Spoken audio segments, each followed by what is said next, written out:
I was able to use my 9 to 5 job to invest in my business. Now I'm projected to make $100,000 within the next 12 months.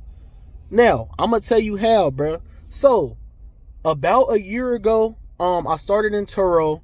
I used my 9 to 5 job to qualify for a Mercedes C300 for Turo. Then while doing that, I didn't have that good credit. Like, I'm not gonna lie. Like, my credit was like, I think I had like a 600 credit score or something like that. So, I had like a 600 credit score. I went to there and I applied and I got approved. Actually, no, I had like a 5 something actually. But I got approved. I had to put down a little bit of a down payment, but I got approved for that car and I had like a bad interest rate. If y'all don't know, bro, interest rate is very important when you apply for a car, because based off of that interest rate, that's how much you're going to be paying towards the bank, or how much you're going to be paying towards, how much you're going to be paying towards the loan, and how much you're going to be paying towards the bank. You know what I mean? Because the bank is going to take interest. If your interest rate is super high, they're going to be taking a lot of money. Like, you could be paying $300. They could be taking $200, and you could only be paying $100 towards that loan. That's how bad, if you don't pick the right interest rate, that's how bad of a situation you could be in. So it could take years and years and years for you to pay that loan off, when you could have just had a better interest rate and paid it off a lot faster. You could have been paying $200 towards the loan, paying $100 towards the bank, whatever. You feel me? Or $50 towards the bank. So your interest rate is very important. So I had a very, very, very bad interest rate. Like, my interest rate was terrible. Like, I ain't even gonna cap. Like, I think I had like a 20.1 APR or something. Like, I don't even know. But it was terrible. First of all right? Some of y'all might think that's funny who really know about the interest rates. But I was able to go in there and put down, I think, like $2,000 down, and I was able to get this car for Turo. So I got a Mercedes C300. I put it on Turo, which I showed on my W-2s. That's what I keep saying, bro. The jobs be cool. I showed on my W-2s. Next thing you know, I get approved for the car, so I can put the car on Turo. Now, I didn't have no business income before this, so I couldn't just walk in the bank and say, hey, I want to get a loan for my business. What money qualifications do you have? What income qualifications do you have? I didn't have no study. I didn't have nothing. I didn't have anything really with the business. All I had was an Age LLC. So, I applied for this car in my personal credit. And like I was saying, my personal credit was bad. I had somebody put some on my credit when I was really, really, really younger. So it really messed my credit up. Now, so once I was able to get this car put on Turo, this car was making me, I think it was making me like $900 a month. But the problem with that was, I was barely making any money because I had to pay insurance and I had to pay a $500 car note.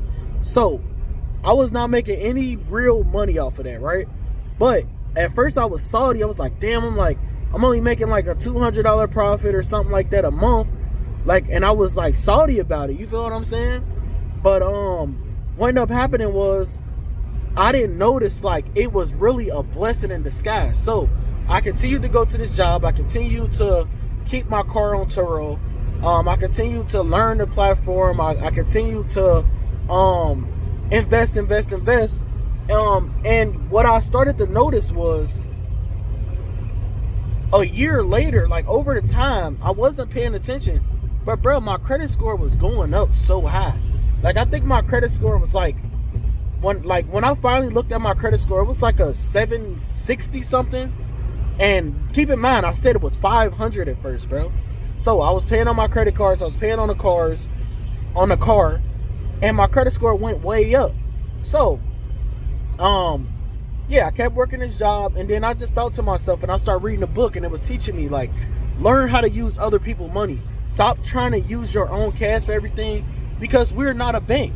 Like, in reality, these jobs are going to pay you the bare minimum so you can survive. They're going to give you a couple dollars. They're going to give you $1,000, $2,000, whatever it takes to fact that you don't leave the job, but that you come back.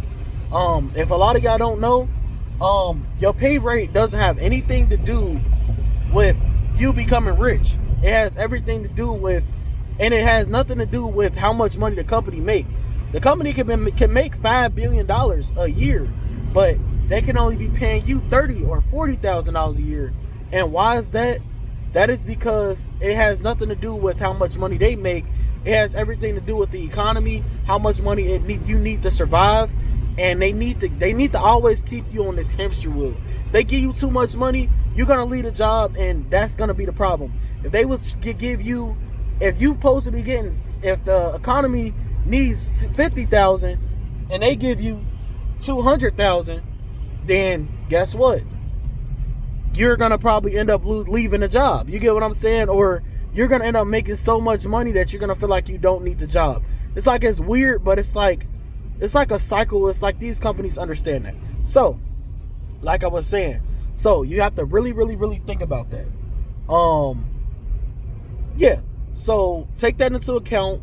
I know I'm getting a little stuttered up because I'm driving in public right now, and it's a lot of traffic. But so I literally kept paying this car note, and then next thing you know, my credit score went up super high. Then at the same time, I'm reading a book. I was trying to save every dime to save up for cash cars.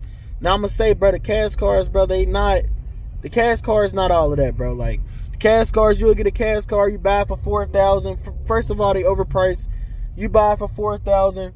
Next thing you know, you spending $2,000-3,000 more on this car. So it's like, you always gonna be in this cycle of keep paying for a car that you was probably better off making a car payment. So, yeah, I kept paying on this car. My credit score went up.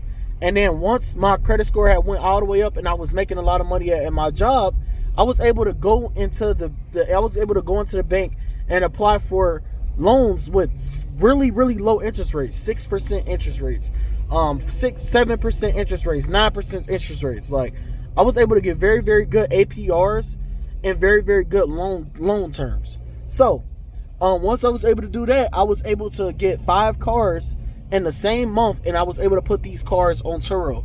Now, I'm projected to make over $50,000 on Turo off of these 5 cars within a year. And that's like, I feel like that's actually just the profit. Matter of fact, that I'm thinking about it. But, yeah, brother. Or, yeah, brother, sister, everything. So, y'all my family. So, that is one way that the job really helped me invest in my business. What I want to say is, if you can piggyback off of these companies, because you got to think about it, Turo is $1 billion company. They put billions of dollars in advertising. They put billions of dollars into their platform. So it's like, a lot of the work that you need to do, you don't have to really do it, because Turo does it for you. You get what I'm saying? So they're like a business partner, and it's almost like a small safety net. So yeah, that was one way that I was able to leverage my job to get ahead in business. So another way that I was able to leverage my job. So at my job, bro, we allowed to be on our phones a lot. Like, I'm literally dang near on my phone the entire shift.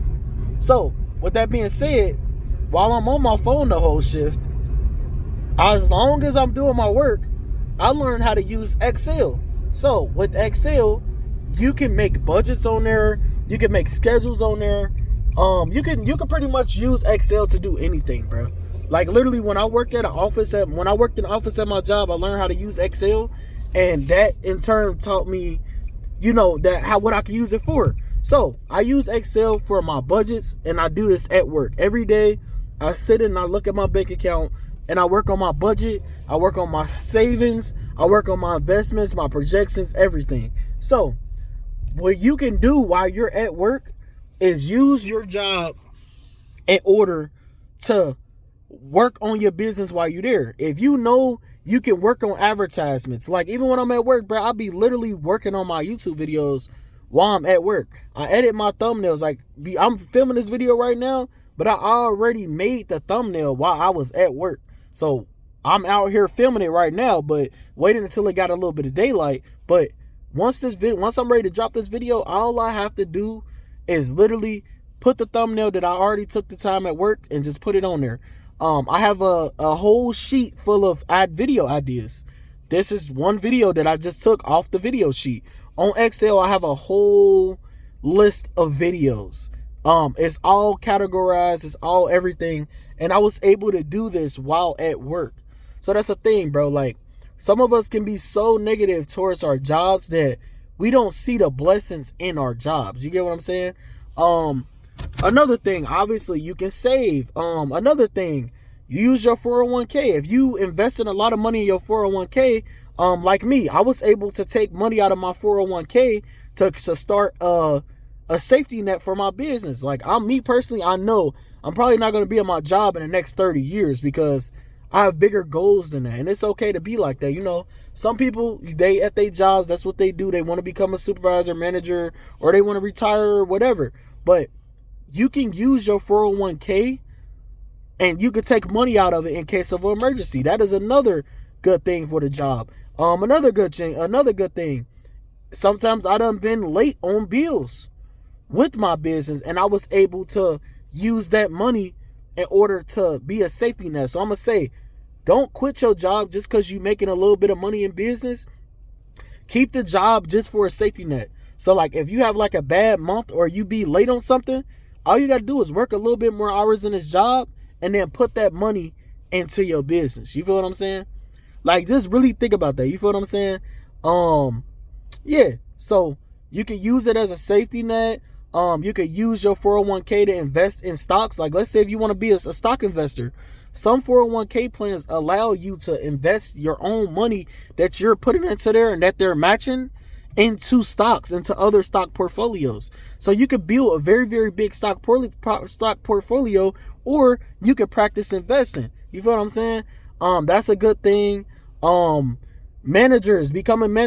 a supervisor. If you want to become a better leader, you want to become a better communicator, jobs can definitely help you with that.